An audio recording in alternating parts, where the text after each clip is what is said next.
기입 등기 이전부터 점유한 바 없고 경매개시 결정 기입 등기 이후 11개월이나 지나서 유치권 행사 명목으로 다시 이제 점유한 것으로 보여지기 때문에 A의 이 사건 유치권 행사는 압류의 처분 금지에 저촉돼서 낙찰자에게 대항할 수 없다, 이렇게 결론 지었습니다. 이렇게 주장한 데 대해서 법원이 어떻게 판단했느냐. 법무법인 효연 대표 변호사 김재훈입니다. 이번 시간에는 제가 직접 수행한 유치권 깨뜨리기 실전 사례 중에서 서울 성북구 장이동 소재의 다가구 주택을 경매로 매수한 후에 9억 5천만 원의 유치권을 깨뜨린 사례를 소개하도록 하겠습니다. 먼저 유치권자의 주장 내용을 살펴보겠습니다. 낙찰자가 어떻게 낙찰받았는지 그 경위부터 이제 알아보면, 제 의뢰인은 서울 성북구 장이동에 있는 5층 다가구 주택을 서울 북부지법 강제 경매 사건에서 최초 감정가 14억 4,800만 원인 것을 4회 유찰된 후 2025년 4월 8일 거의 반값 이하인 6억 2,999만 원에 낙찰받았습니다. 자, 여기서 유치권자는 어떤 유치권 행사를 하고 있었는지 살펴보겠습니다.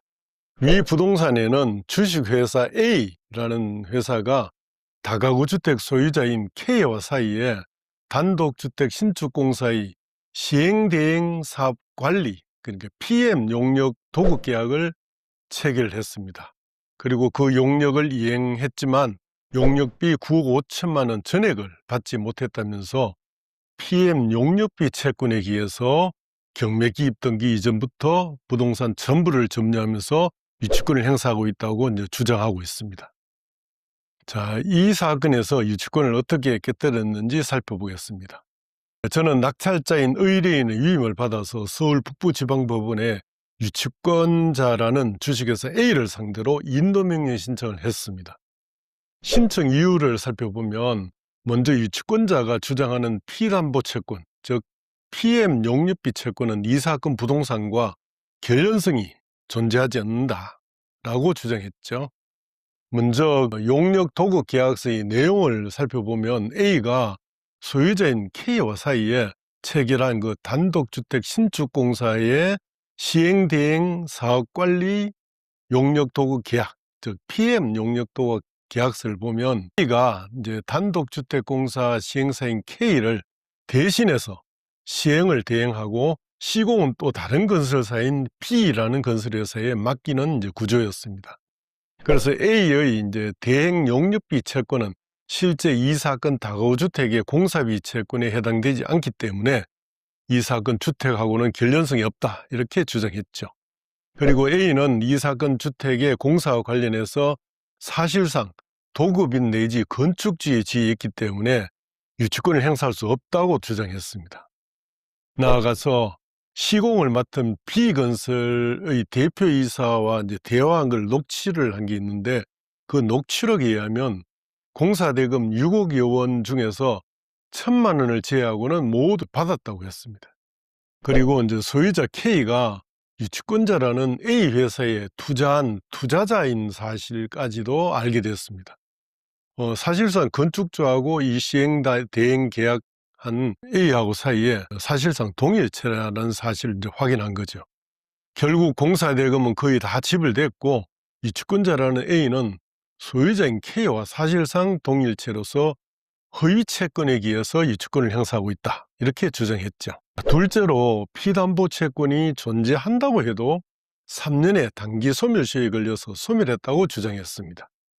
즉 이제 유치권자라는 A한테 피담보 채권이 존재한다 하더라도 PM 용역대금 채권은 도급받은 자의 채권, 즉 민법 163조 3호에 도급받은 자, 기사 기타 공사의 설계 또는 감독에 종사하는 자의 공사에 관한 채권에 해당돼서 그 소멸시효 기간이 3년이라 할 것이고, 용역도급 계약서상 계약기간이 2018년 1월 14일부터 2018년 7월 30일까지고 이 사건 건물에 보존 등기된 시점이 2018년 11월 5일이고 또 용역비 지급 시기는 준공 후에 지급하는 것으로 약정한 점에 비춰보면 이 사건 용역비 채권의 소멸시효 기간은 2018년 11월 5일부터 진행한다고 할 것인데, 그로부터 이제 3년이 경과된 게 2021년 11월 5일이니까 그때 이제 시효로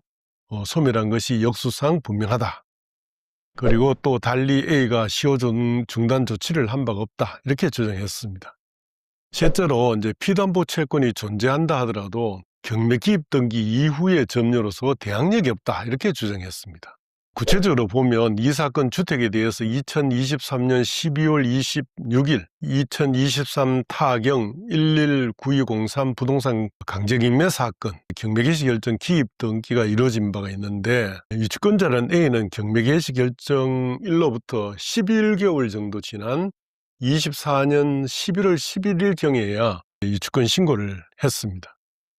그리고 이 사건 경매 절차에서 경매개시결정 및 기입 등기일인 2023년 12월 26일로부터 불과 10일 후, 즉 24년 1월 4일 그리고 16일 후인 1월 10일 2회에 걸쳐서 북부지방법원의 집행관이 현장에 출장해서 점유관계를 조사한 결과를 기재한 부동산 현황조사 보고서의 이제 점유 관련 기재 내용을 이제 살펴보면 이렇게 기재되어 있었습니다. 전입세대주 채무자 소유자 K를 발견함, 그리고 전입세대주 C, D, E, F를 발견하여 주민등록표에 의해서 작성했음. 지하 그리고 201호, 301호, 302호, 401호, 402호, 501호는 폐문부재로 소유자 및 점유자들을 만나지 못하여 녹화하여도 응답이 없음.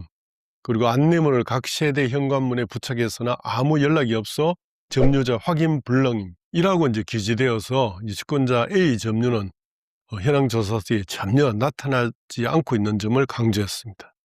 한편 이 사건 감정평가서의 건물 감정평가 요항표의 기재를 또 보면 임대관계 항목에서 미상으로 이제 기재되어 있고, 또 감정평가서의 사진용지에 첨부된 이 사건 부동산의 내외부 사진들을 보더라도 유치권자 A의 유치권 행사 모습이나 공고문, 플랜카드 등의 모습이 전혀 보이지 않기 때문에 유치권 행사의 외부로부터 인식 가능한 점유도 한 바 없다. 이렇게 이제 주장했죠. 그리고 이제 대법원 판례를 언급했습니다. 2009-39530 판결 취지에 따르면 유치권 점유가 인정되려면 유치권자가 유치권 행사를 하기로 결의를 한 다음에 해당 부동산에 상주하면서 건물 내 외부에 유치권 행사 중이라는 현수막이나 공고문을 부착하는 등 외부로부터 인식 가능한 그런 점유를 해야 한다. 그리고 임차인들이 있으면 그들과 배치되지 아니하는 방법으로 점유해야 하는데, 이 사건에서는 유치권자라는 A는 이 대법원 판례의 어느 하나의 요건도 이제 구비하지 않았습니다. 결론적으로 유치권자라는 A는 경매개시결정 기입 등기 이전부터 점유한 바가 없고, 경매개시결정 기입 등기 이후 11개월이나 지나서 유치권 행사 명목으로 다시 이제 점유한 것으로 보여지기 때문에 A의 이 사건 유치권 행사는 압류의 처분 금지에 저촉돼서 낙찰자에게 대항할 수 없다. 이렇게 결론 지었습니다. 이렇게 주장한 데 대해서 법원이 어떻게 판단했느냐. 이에 대해서 서울 북부지방법원은 인도명령을 이제 발령했습니다. 그 이유를 살펴보면 유치권자라는 A가 제출한 성명서에서 전 대표이사였던 G의 아들인 T를 통해서 이 사건 경매 개시결정 기입 등기 이전부터 현재까지 점유하고 있기 때문에 적법한 유치권자라고 이제 주장한다. 그러나 A는 이 성명서를 제출하기 전까지 H가 A의 유치권 행사를 위한 점유자라고 주장한 바가 없을 뿐더러 이 사건 경매 사건 집행관 작성의 현황조사 보고서 및 감정인의 시가감정서에서 각 유치권에 대한 언급이 없는 사실에 의하면 사회 통념상 H의 점유가 유치권자로서 A의 사실적 지배에 속한다는 객관적 관계에 있다고 볼 수 없다라고 보았습니다. 결국 집행관의 현황조사 보고서 및 감정평가서의 기재에 비춰서 유치권자라는 A는 경매개시결정 기입 등기 이전부터 점유한 바가 없고, 또 경매개시결정 기입 등기 이후 점유한 것으로 보여지므로 A의 이 사건 유치권 행사는 압류의 처분 금지에 저촉되어 낙찰자한테 대항할 수 없다 라며 낙찰자의 손을 이제 들어준 사례입니다. 이 사건에서 그러면 유치권자 입장에서는 어떻게 대응했어야 하느냐. 유치권을 주장하는 A 입장에서 유치권을 인정받으려면 A의 채권이 결연성이 있는 채권이었어야 하고 또 경매기입 등기 이전부터 점유한 사실이 현황조사 보고서나 감정평가서에 기재되도록 했어야 하는데 그렇지 못했던 것이 패착이었다고 할 것입니다. 감사합니다.